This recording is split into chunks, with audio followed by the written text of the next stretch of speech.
그 구약의 인물 요나 선지자를 다 아시지 않습니까? 저는 이 요나 선지자 하면은 늘 떠올려지는 한 장면이 있습니다. 하나님께서 요나 선지자에게 니느웨로 가서 말씀을 전하라 그렇게 명하시는데 불순종합니다.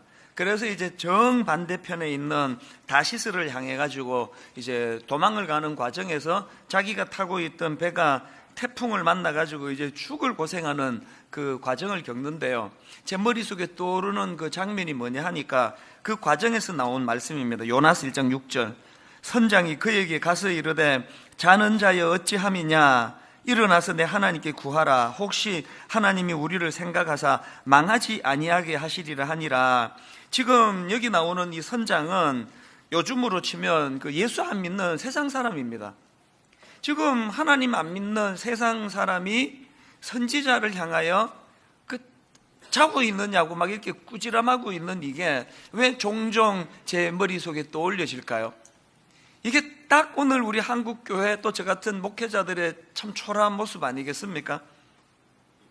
계속 이제 세상이 염려하는 게 교회가 이러면 안 되는데, 목사들이 저러면 안 되는데, 저는 이 요나가 그 안 믿는 선장에게 꾸지람 듣는 그 장면, 그것도 특히나 이제 자는 자여 어찌함이냐, 이 위기에 이게 뭐 하는 거냐, 그게 이제 머릿속에 떠오르고요. 그런가 하면은 요한계시록 3장에도 비슷한 꾸지람이 있는데 예수님이 꾸짖는 겁니다. 자, 계시록 3장 1절 세 번역입니다. 사대 교회의 심부름꾼에게 이렇게 써 보내어라. 하나님의 7 영과 7 별을 가지신 분이 말씀하신다. 나는 내 행위를 안다. 너는 살아있다는 이름은 있으나 실상은 죽은 것이다. 그러면서 2절이 무서운 권면 아니겠습니까? 깨어나라. 그리고 아직 남아있지만 막 죽어가는 자들을 굳건하게 하여라. 할 일이 얼마나 많은데 지금 이렇게 교회가 죽어 있어서 되겠느냐? 이게 지금 그 하나님 안 믿는 선지자가 요나에게 꾸짖는 거하고 같은 맥락의 말씀 아닙니까? 너는 살아있다는 이름은 있으나 실상은 죽은 것이다. 사대 교회를 향한 이 꾸지람이 오늘 분당 우리 교회에는 해당되지 않습니까? 그래서 제가 이 두 말씀을 묵상을 하다 보면 우리 스스로가 자각해서 각성하지 않으면 그 선장을 통해 또 주님을 통해 이런 부끄러운 지적을 받게 된다는 그 말씀이에요. 제가 왜 이 말씀을 드리는가 하면 오늘 본문 11절에서의 지적이 그 말씀입니다. 또한 너희가 이 시기를 알거니와 자다가 깰 때가 벌써 되었으니, 자다가 깰 때가 벌써 되었으니 이는 이제 우리의 구원이 처음 믿을 때보다 가까웠습니다.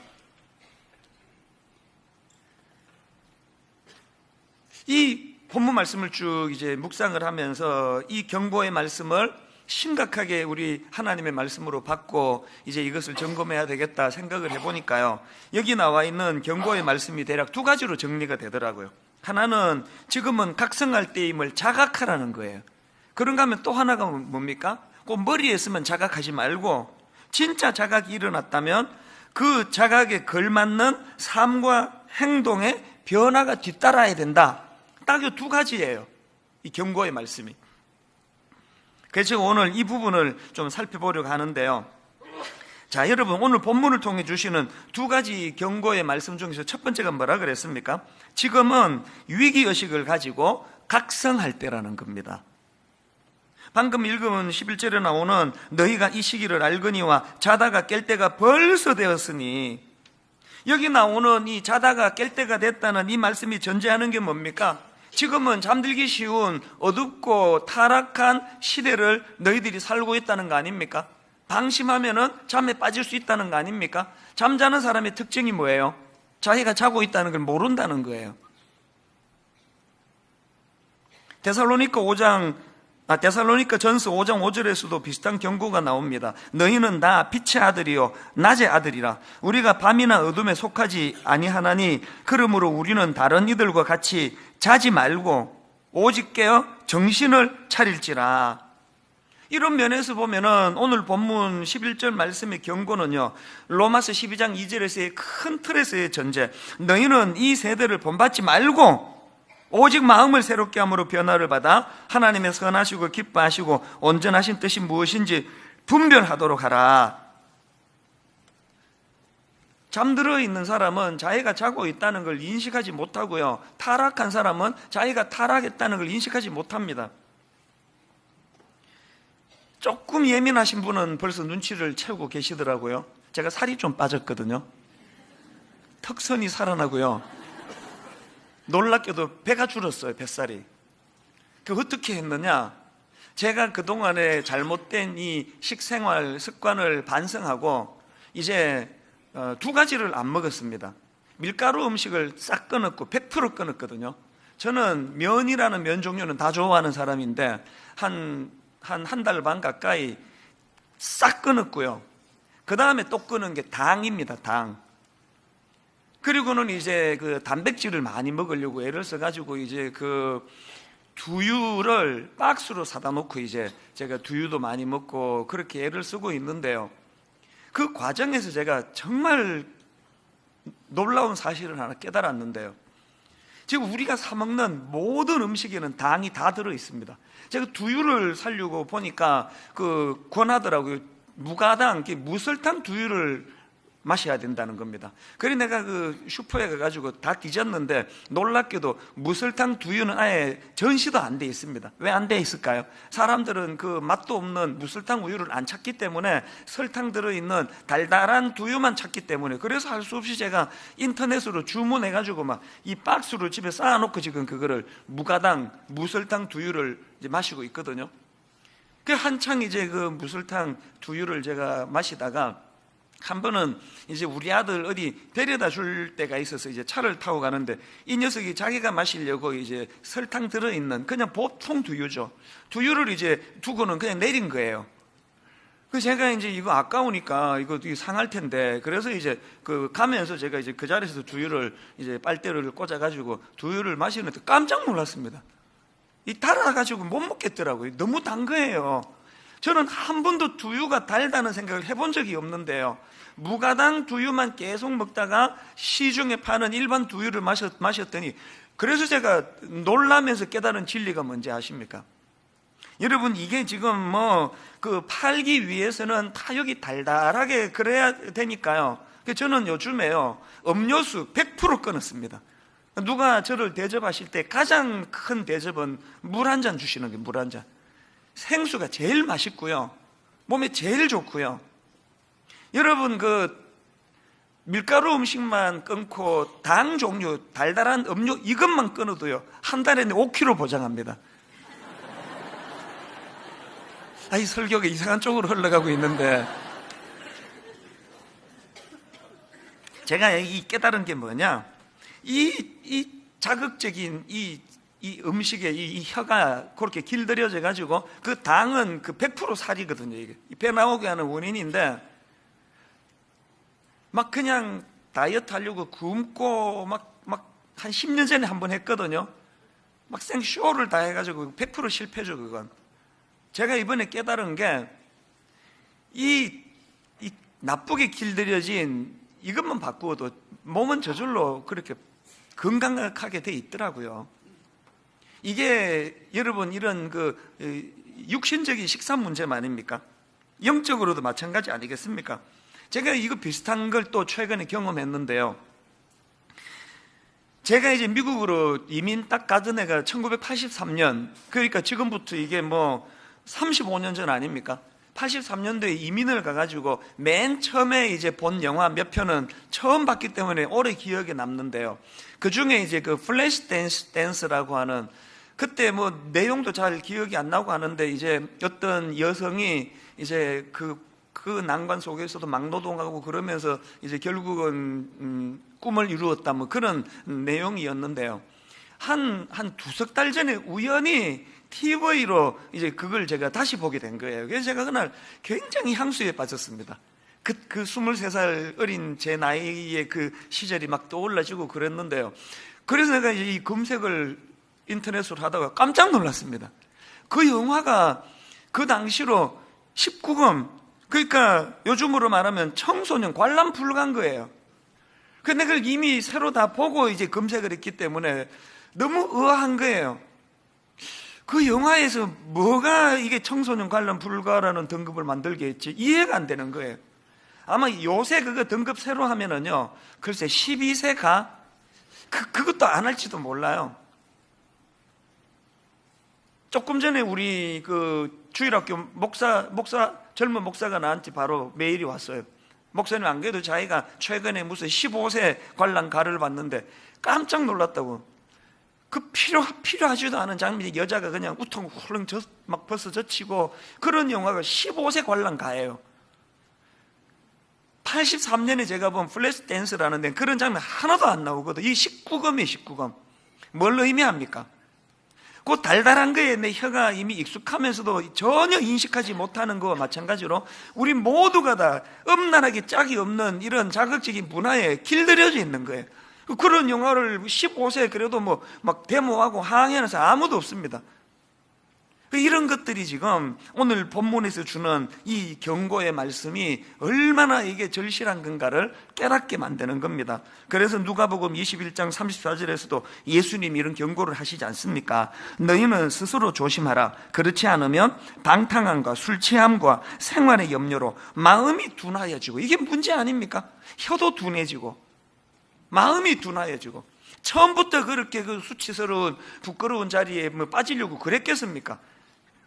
느슨하게 이 자극적인 세상에 길들여 살다 보니까 마음이 둔하여지고, 그 다음에 뜻밖의 그날이 덫과 같이 너희에게 말이라. 예수님이 주시는 이 경고의 말씀을 오늘 본문과 더불어 심각하게 받아야 될 줄로 믿습니다. 그런데 여러분, 여기서 한 가지 기억할 게 있는 게요, 이 11절의 구조를 한번 보세요. 이 잠에서 깨어나는 각성을 경험하기 위해서 뭐를 지금 강조하고 있는지 11절을 다시 보십시오. 또한 너희가 이 시기를 알거니와 자다가 깰 때가 벌써 되었으니 이는 이제 우리의 구원이 처음 믿을 때보다 가까웠습니다. 여기 나와 있는 이 구원이라는 이 표현은요, 예수님께서 다시 오실 때 실현될 영광스러운 구원을 의미하는 거거든요. 비슷한 말씀이 로마서 8장 24절에도 나옵니다. 우리가 소망으로 구원을 얻었음에 보이는 소망이 소망이 아니니 보는 것을 누가 바라리요. 지금 이런 말씀들이 뭘 강조합니까? 우리가 세상의 유혹을 이기려면 막 우격다짐으로 되는 거 아니에요. 막 살 빼겠다고 막 무식하게 그냥 밥 굶어가지고 그 100% 실패해요. 며칠이나 견디겠습니까? 좋은 음식을 먹고 나쁜 음식을 피하니까 힘 하나도 안 들고 5kg 빠지는 건 이거 시간죽 먹기더라고요. 붓기가 빠지더라고요. 우리가 그냥 죄 짓지 않으려고 막 발부둥치고 며칠 버티던가, 이거 며칠. 지금 성경이 강조하는 게 뭡니까? 니들이 정말 세상의 유혹을 이기기 원한다면 다시 오실 예수 그리스도, 그분에 대한 소망을 회복해야 된다는 거예요. 밤이 깊어지면 깊어질수록 낮은 가까이 오고, 세상의 타락이 심해지면 심해질수록 예수 그리스도의 재림이 가까이 와 있다는 징조를 볼 수 있는 눈, 이게 오늘 본문에서 강조하는 말씀이거든요.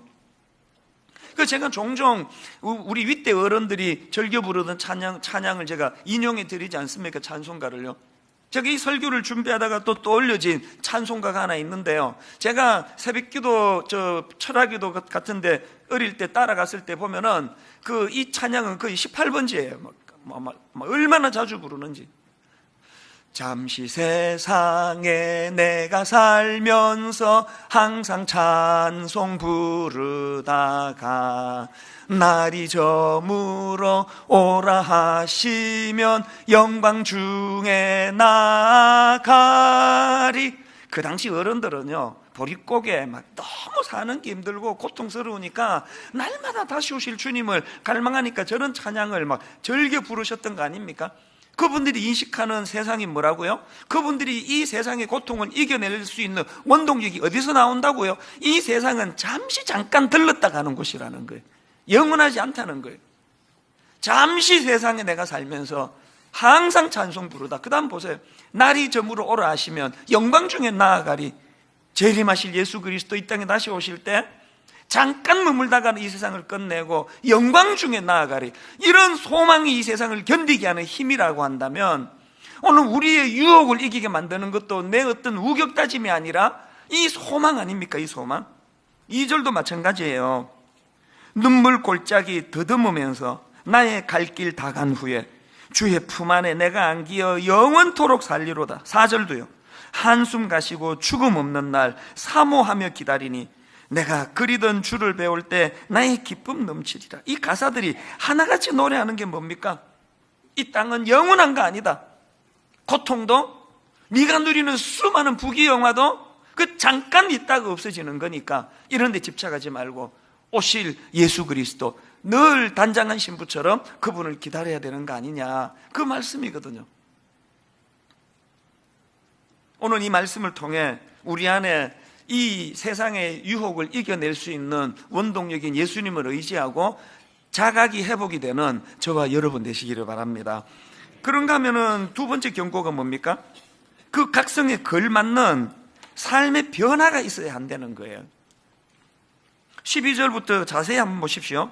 밤이 깊고 낮이 가까웠으니 이건 앞에서 말씀드렸던 영적 각성을 말하는 거 아닙니까? 그런데 여러분, 이렇게 말씀이 끝나지 않고요, 바로 그 다음에 그러므로라는 접속사 이 사다리를 타고 이제 무슨 행동 강령을 가르쳐 주시느냐. 자, 12절부터 다시 보십시오.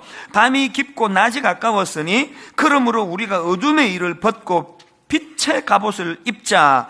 낮에와 같이 단정히 행하고 방탕하거나 술 취하지 말며 음란하거나 호색하지 말며 다투거나 시기하지 말고. 이 흐름을 아시겠습니까? 그냥 요 머리로 맞다, 이 세상이 심각하다, 그 깨닫는 게 아니고 아주 구체적으로. 그래서 여러분, 이 12절 말미에 우리가 벗어야 할 어둠의 일들을 피력하고는 그게 뭔지를 13절에서 구체적으로 열거하고 있거든요. 제가 이걸 가만히 보니까요, 이게 세 묶음이에요. 둘씩 세 묶음이에요. 하나는 방탕과 술 취함, 이게 한 묶음이고요. 그리고 또 하나가 음란과 호색, 이게 또 다른 묶음이고요. 그 다음에 다툼과 시기, 이게 또 다른 묶음이에요. 여러분, 오늘 건성건성 그냥 맞다, 뭐 말세다, 정신 차리자 이렇게 끝내면 그 설교 안 들은 거랑 똑같고요. 우리 작은 거 하나라도 우리가 붙잡고 한번 행함을 바꾸어 보자는 거예요. 그래서 이걸 좀 더 자세히 설명을 드릴게요. 13절에 나오는 첫 번째 묶음이 뭐라 그랬습니까? 방탕과 술 취함. 이게 왜 한 묶음인지 아십니까? 원어로 보면은 여기 나오는 방탕은 난잡한 파티, 무절제하고 과도한 술 향연, 이런 걸 뜻하는 단어고요. 그 다음 나오는 술 취함은 당연히 그런 난잡한 파티에 참석해가지고 그 술에 취한 모습을 그렇게 묘사하는 표현이거든요. 여러 번 말씀드렸지만 전 지난주에 이 말씀을 묵상을 하면서 나는 그 술, 담배를 금한 한국교회가 너무 고마웠습니다. 만약에 지금 뭐 우리 술도 마셔도 되고 담배도 피워도 되고 그러면요, 저는 이미 골초로 폐암으로 죽었을 거예요. 설교하다가 안 풀리면 욕 한 대만 딱 피우면 탁 떠오른다며, 영감이. 그리고 그 술, 이게 허용이 됐다 그러면 신방 가는 데마다 목사님 이게 50년산 프랑스 포도주인데요 그러면서 이거 드시라고 그래가지고 막 가는 데마다 그 술내 나가지고 우리 모든 목사들은 코가 다 빨갛고 알코올 중독, 그리고 또 지금 뭐 세상에 무리를 일으키는 거 거의 뭐 대부분이 다 술과 연관된 거 아닙니까? 목사가 신방 갔다가 술 취해가지고 막 추태를 부리고 그런 일들을 생각하면 진짜 아찔합니다. 그런데 여러분, 이 한국교회가 얼마나 참 고맙게도 일절 그 술, 담배를 금했기 때문에 적어도 그 술 때문에 추태를 부리는 일은 없고, 담배 피다가 폐암으로 죽으면 그 하나님 얼마나 부끄러워요. 할 일이 많은데 그냥 몸 관리를 막 독한 니코틴을 몸에 뿜어내가지고 폐암으로 죽었다 그러면 그 천국 가서 할 말이 없는 거 아닙니까? 물론 대학교 다닐 때 저는 한국교회에 대한 원망이 많았습니다. 이놈의 술도 못 먹게 하고 담배도 못 피게 하고 그래가지고 그냥 막 이놈의 예수는 그냥 죽기 한 5분 전에 믿어야 되는데 괜히 모태신앙으로 태어나가지고 내가 그냥 내 팔자가 왜 그러냐고 막 술도 못 마셔가지고 내가 여학생들 사귀지도 못하고 예수 믿는 애들이 자꾸 못생긴 애들이고 막 그러면서 나 오늘 왜 이러죠? 대학교 때 그랬다는 이야기예요. 대학교 때. 여기 우리 그 젊은 형제자매들이 많이 있는데요, 여러분, 그 성경에 또 교회가 하지 마라 그러는 건 다 여러분을 위하는 일이에요. 오늘 여러분 혹시 여기서 말하는 방탕과 술 취함, 무질서하고 과도한 술 파티를 열고 거기에 술에 취해 비틀거리는 그런 모습을 우리 자신을 돌아보면서, 여러분, 신앙은 결단이거든요. 오늘 진짜 이 자리에서 술 끊고 담배 끊는 결단이 반드시 전 일어나리라고 저는 믿습니다. 꼭 이럴 때는 여자들만 아멘 한단 말이에요. 당사자는 가만히 있고. 그 다음에 두 번째 나오는 게 뭐냐? 음란과 호색이에요. 이 음란이라는 단어를 원어로 보면 재밌습니다. 이거 침대라는 뜻을 갖고 있고요. 또 하나가 부적절한 성관계를 뜻하는 단어예요. 그런가 하면은 그 다음 나오는 호색은요, 방탕과 방종이라는 뜻인데 그 중에서도 성적인 방종을 가리키는 단어예요. 뭘 의미하는지 아시겠죠? 오늘 여러분, 우리 대한민국은 음란과 호색이 난무하는 시대 아닙니까? 물들면 안 됩니다.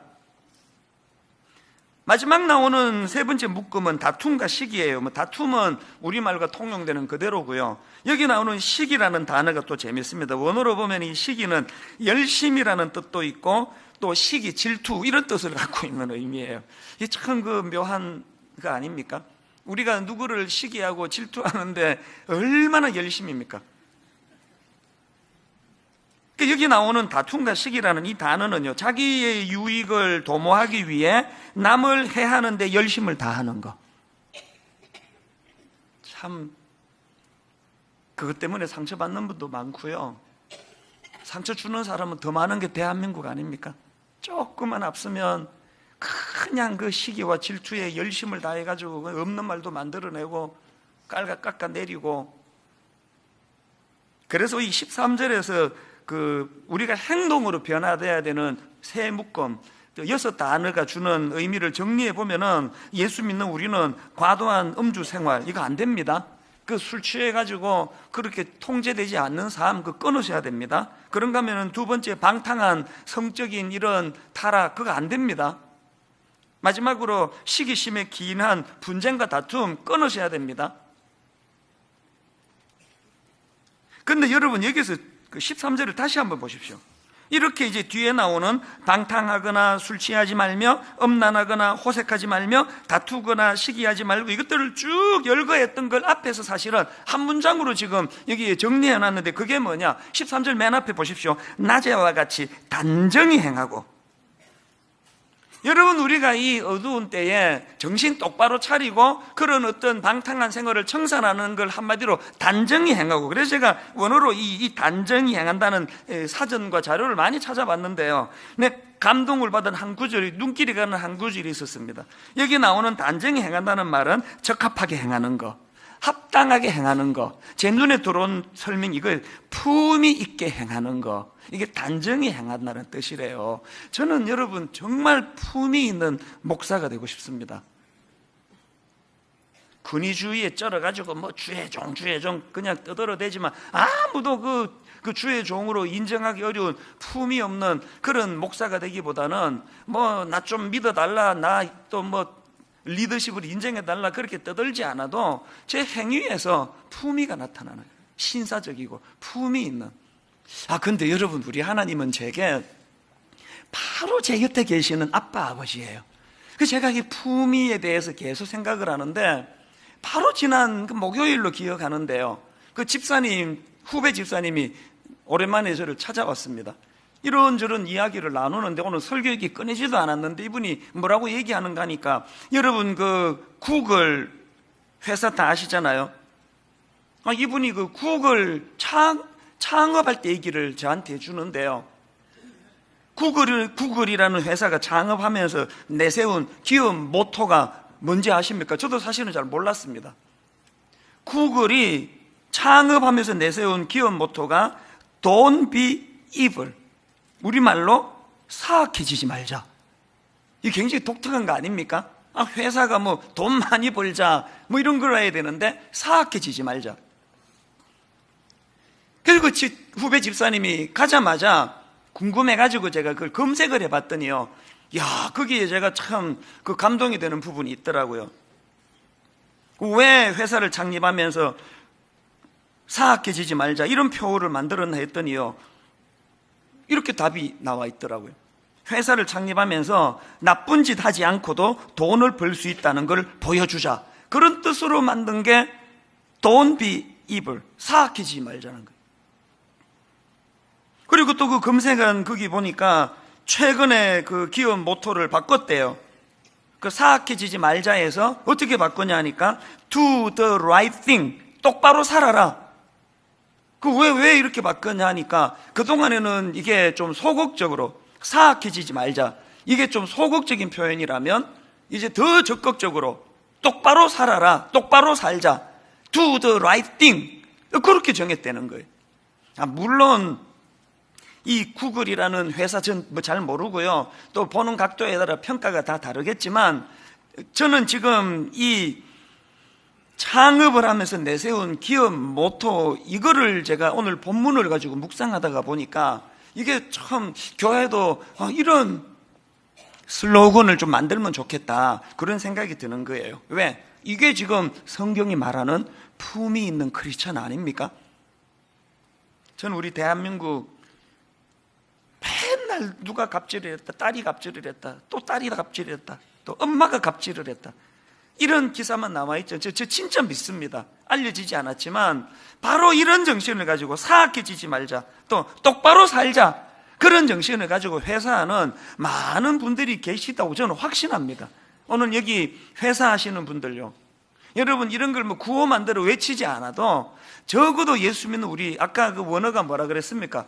품위를 지키고 살아야 돼. 그리스도인으로 돈 좀 적게 벌어도 여러분 이런 꿈이 실현되기를 원하신다면요 기억해야 될 게 하나 있습니다. 12절을 다시 보십시오. 밤이 깊고 낮이 가까웠는데 그러므로 우리가 어둠의 일을 벗고 빛의 갑옷을 입자. 여기 나오는 갑옷은 원어로 호플론이라는 단어인데요, 이 단어는 무기라는 뜻, 무기, 그 전쟁을 위한 무기 같은 단어가 요한복음 18장 3절에도 나오는데 여기서는 그렇게 번역하고 있습니다. 유다가 군대와 대제사장들과 바리새인들에게서 얻은 아랫 사람들을 데리고 등과 횃불과 무기를 가지고 그리로 오는지라. 고린도후서 6장 7절 진리의 말씀과 하나님의 능력으로 의의 무기를 좌우해 가지고. 여러분 뭘 의미합니까? 이런 단어들이 우리가 타락한 세상의 유혹과 싸우기 위해 가지고 여기서 머리 끄덕이면 멋지네, 우리도 구글처럼 하자 이래서 되는 거 아니에요. 전쟁 치르듯 싸워야 돼요. 목숨 걸고 싸워야 돼요. 우리 안에 그 저급한 본능 욕구가 얼마나 강력하다는 건 여러분 아시잖아요. 피 흘리기까지 싸워야 이게 이길 수 있는 거라는 겁니다. 이것과 관련해서 누구 예를 들 게 아니라 정말 부끄럽게 짝이 없는 저의 부끄러운 고백을 드려야 될 것 같습니다. 지난주에 제가 그 설교 시간에 우리 그 송림중고등학교 이사장님 또 학교가 참 고맙들이 사랑에 빚을 졌다 그 얘기를 하면서 이제 원고에도 없는데 툭 튀어나온 그 말 한마디를 제가 했지 않습니까? 몇 달 전에 내가 우연히 신문을 보니까 우리 교회처럼 학교를 빌려서는 교회 이사장님이 구속이 됐는데 그 뇌물을 받아가지고 구속이 됐다 그러더라. 그 이야기를 제가 던졌거든요. 물론 그 어느 교회다 어느 학교다 해서 내가 누구 명예를 훼손할 생각이 없었는데요, 그렇게 하고는 이제 쭉 그 기억을 갖고 한 게 아니라 그 내용 자료를 제가 읽었던 기사들을 보니까 그게 뇌물이 아니고 횡령 문제로 교육청 감사를 받은 거로 잘못 제가 기억을 하는 거예요. 그리고 구속된 적이 없다는 거예요. 이게 왜 저에게 이게 월요일까지도 제가 이걸 인식을 못했는데 수요일 새벽에 일어나가지고 성령님이 너무나 마음에 가책을 주시는데요. 이게 여러분 지금 이게 그 뇌물로 구속된 것도 아닌데 뇌물로 구속된 이 단어 하나가 뭘 의미합니까? 그 교회가 그 빌려 쓰고 있는데 어느 교회가 물론 이름 안 밝혔지만 어느 교회가 이거 뇌물을 줬다는 걸 전제로 하는 이야기 아닙니까?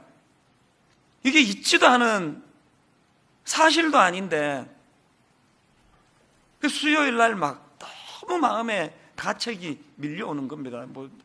이걸 제가 의도적으로 한 것도 아니고 그냥 이제 우리 학교 이사장님 참 고맙다 그러면서 제가 툭 튀어나온 제가 오늘 새벽에도 마음에 참 아픔이 오더라고요. 지금도 전 아파요. 그러면서 제가 왜 아픈지 아세요?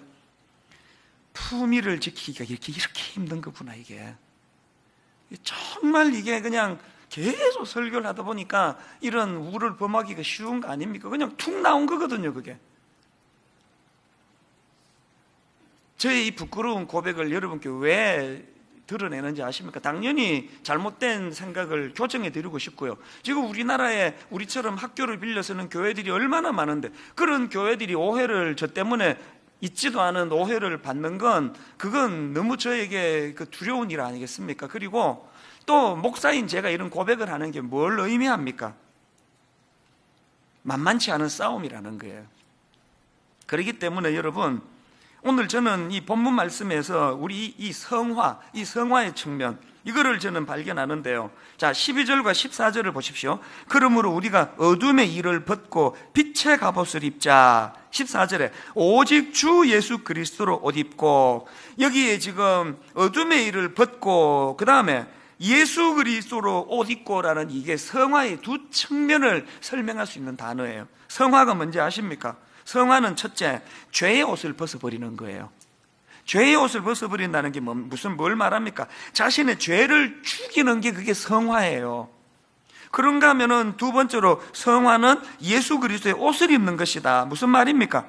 우리가 예수 그리스도의 삶과 인격을 닮아가는 그게 성화고요. 그 과정에서 전적으로 주님을 의지하는 태도, 이게 성화예요. 제가 목회 28년 차 목사지만 한순간도 툭 튀어나오는 말 하나조차도 성령님에 의해 예수 그리스도를 닮은 그런 품이 있는 목사가 되기 위해서는 주님을 의지하지 않으면 안 된다는 걸 지난 수요일 새벽에 뼈저리게 제가 느끼고 가슴 아프게 제가 반성하는 게, 몰랐는데 또 스물스물 교만이 지금 저 안에 들어와 있는 거거든요. 오늘 말씀의 결론을 이렇게 맺기를 원합니다. 오늘 이 본문 말씀은요, 교회 사적으로도 굉장히 중요한 본문이에요. 왜냐하니까 여러분 아시잖아요. 그 어거스틴이라는 위대한 인물이 이 본문으로 회심을 한 말씀이거든요.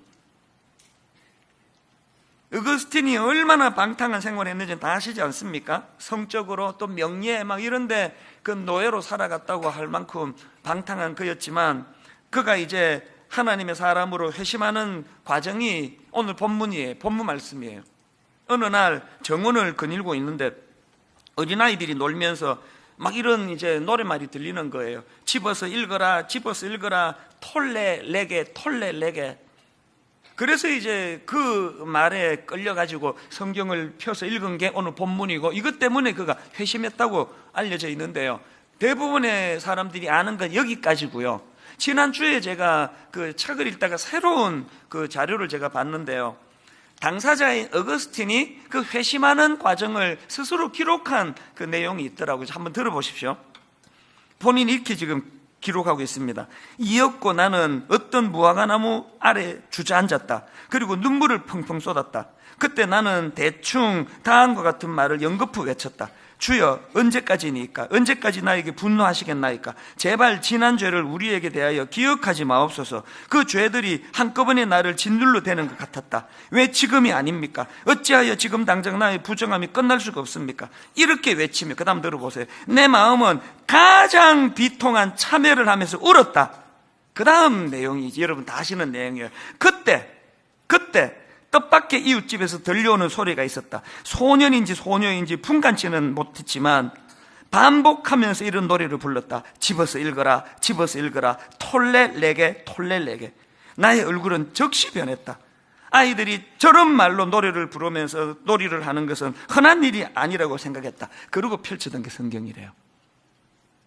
여러분, 오늘 톨레레게 집어서 읽어라 이게 들려진다고 다 각성이 되는 게 아니에요. 여기 지금 수천 명이 와 앉아 계시지만 말씀이 들려진다고 다 각성이 되는 게 아니에요. 그 각성이 가능하기 위해서는 그가 마음에 자신의 그 처절한 모습을 보면서 이렇게 외치면 내 마음은 가장 비통한 참회를 하면서 울었다. 왜 지금이 아닙니까?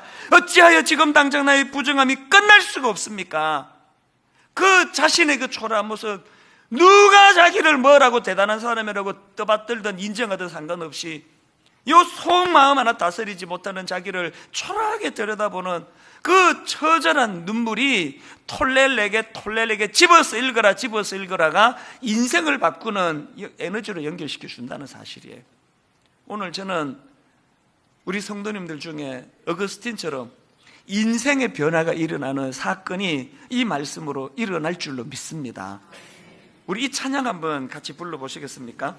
정결한 마음 주시옵소서. 오 주님, 정직한 영을 새롭게 하소서. 다윗이 왕이지만 왕의 권력으로는 그까지 남의 여자 하나 취하는 거, 그건 죄라고 하기도 어렵지만 그가 자각하고 나서 이것이 하나님 보시기에 얼마나 무서운 죄라는 걸 자각하고 통회하면서 쓴 시, 그게 오늘 이 찬양 아니겠습니까? 우리 같이 한번 불러보기 원합니다. 정결한 마음 주시옵소서.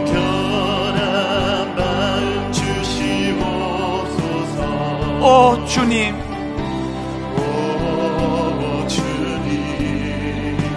정직한 영을 새롭게 하소서.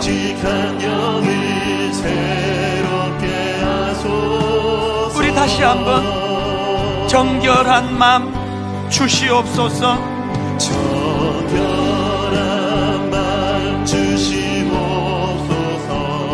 사모합니다. 오 주님, 정직한 영을 새롭게 하소서.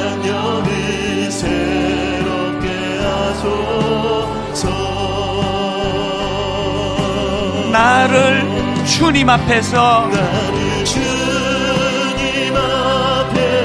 멀리 하지 마시고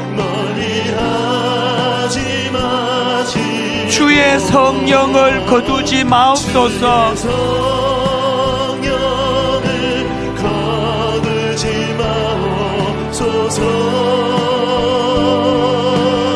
그 구원의 기쁨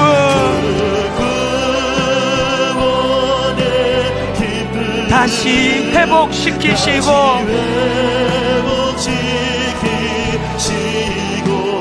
변치 않는 마음 내 안에 주소서. 나를 주님 앞에서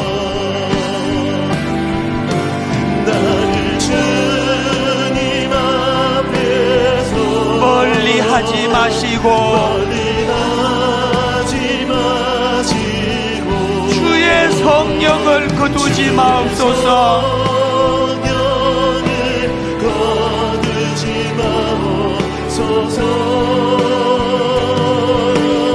그 구원의 기쁨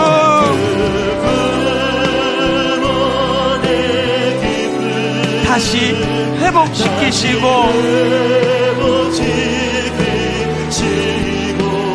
변치 않는 마음 내 안에 주소서.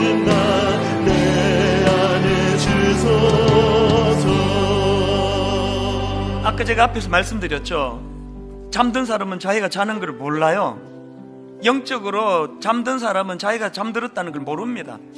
그래서 허구한 날 배우자한테 당신은 이게 문제야, 당신은 저게 문제야, 알아? 당신은 이것 때문에 안 돼, 당신이 이래가지고 애들이 이래, 당신은 이게 문제야, 계속 지적하고 있는 그 사람이 모르는 게 뭔지 아세요? 자기 배우자가 갖고 있는 그 모든 문제점보다 더 큰 문제가 자기에게 있다는 거. 배우자의 연약함을 그런 식으로 날카롭게 비판하고 지적하는 것이 아니라 긍휼함으로 그를 보듬어야 된다는 걸 모르는 깊은 잠에 빠져 있는 거거든요. 교회도 마찬가지 아닙니까? 웬 비판이 이렇게 난무하는지 아십니까? 잠든 사람이 너무 많거든요. 어거스틴처럼요, 자기가 잠들었다는 사실을 자각하면 그것 때문에 쓰라리고 괴로워서 누구 지적해 줄 여력이 없습니다. 내가 죽을 것 같은데. 우리나라를 위해서 기도해야 된다면 저는 믿는 우리들이 여기서부터 깨어남으로 말미암아 큰 날카로운 비판력을 가지고 상대방을 찔러대기 전에 어이구 내가 잠들어 있었구나, 내가, 이 자각이 일어나게 된다면 배우자의 그 연약함을 보면 마음이 아파요. 긍휼함이 생겨요. 우리 한 번 더 이 찬양 부를 동안에 어거스틴처럼, 그리고 범죄했던 다윗처럼, 이거는 제가 아무리 외쳐도 되는 게 아니고요, 성령님이 깨달음을 주셔야 가능합니다. 하나님, 이 어두운 시대에 내 새치혀가 그 달콤한 음식에 익숙해가지고 이게 달다는 조차도 인식을 하지 못하는 것처럼 내 영혼이 그렇습니다. 우리 하나님 앞에 겸손히 한 번 더 이렇게 찬양하기 원합니다. 정결한 마음 주시옵소서.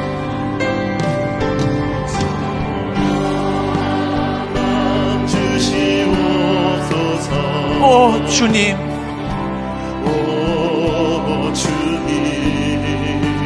정직한 영을 새롭게 하소서.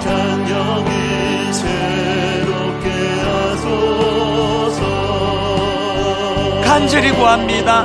정직한 정결한 마음 주시옵소서. 오 주님,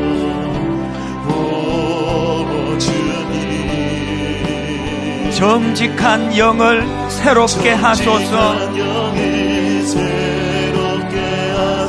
어거스틴처럼 절박하게 사모합니다. 나를 주님 앞에서 멀리하지 마시고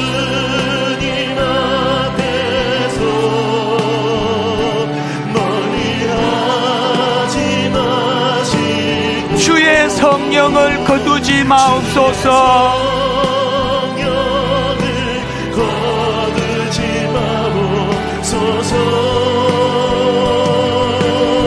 그 구원의 기쁨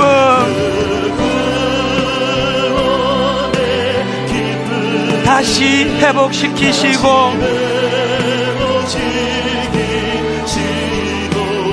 변치 않는 마음 내 안에 주소서. 나를 주님 앞에서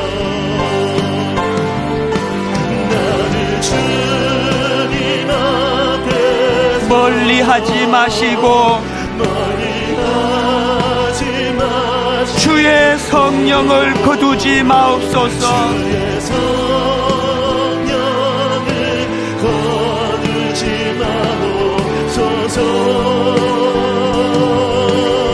그 구원의 기쁨